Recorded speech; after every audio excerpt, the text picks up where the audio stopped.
अस्सलामु अलैकुम वरहमतुल्लाहि वबरकातुहू। मोहतरम सामईन, जिस तरह हम अपने बच्चों को हर नुकसान वाली चीजों से हिफाजत में रखते हैं, बेआईन इसी तरह हमें अपने बच्चों के कान और आंखों की भी हिफाजत करनी चाहिए। क्यों? क्योंकि हमारे बच्चे आज जो देखेंगे, जो सुनेंगे, कल दुनिया को भी वही दिखाएंगे और वही सिखाएंगे। मिसाल के तौर पर मैं आपको एक मिसाल देकर के बात समझाना चाहता हूं कि ये मेरे हाथ में एक गिलास है और इस गिलास का किसी शख्स को कोई दूसरा नाम याद नहीं है। क्यों? वजह क्या है?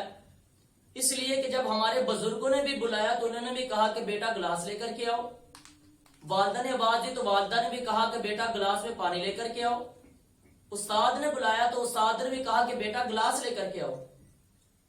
तो हमारे बच्चों ने ये जहन में महफूज कर लिया, अपनी मेमोरी में ये सेव कर लिया कि इस गिलास का नाम सिर्फ दुनिया में गिलास ही है, कोई दूसरा नाम नहीं है।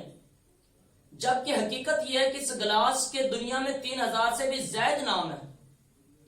आखिर इस गिलास का सिर्फ एक ही नाम याद है, कोई दूसरा नाम याद क्यों नहीं है? क्यों? क्योंकि उन्होंने अपने बड़ों से यही देखा, यही सुना है। यह है एक पहलू। आइए अब दूसरे पहलू की तरफ। करीब एक बच्चा खड़ा हो, साथ से कोई दूसरा शख्स गुजरे और थोड़ी सी कोनी साथ लग जाए तो हमारे बच्चे उनको एक ही बजाय हजारों सुनाते हैं। आखिर क्यों? वजह, मामला क्या?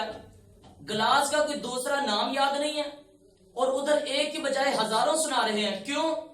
इसलिए कि उन्होंने अपने बुजुर्गों से, अपने बड़ों से ये सीखा है कि हमारे बुजुर्ग और हमारे बड़े, हमारी सोसाइटी और पब्लिक एक की बजाय हजार सुनाती है। कोई ईंट मारता है तो उसका जवाब पत्थर में देते हैं। तो इसलिए मोहतरम भाइयों, अगर हम चाहते हैं कि हमारे बच्चे अच्छे तरबियत याफ्ता बन जाएं, सुधर जाएं, आला अखलाक के हामिल बन जाएं, तो सबसे पहले हम अपने आप को तब्दील करें और अपने बच्चों के कान और आंख की हिफाजत करें। अल्लाह हम सबको अमल करने की तौफीक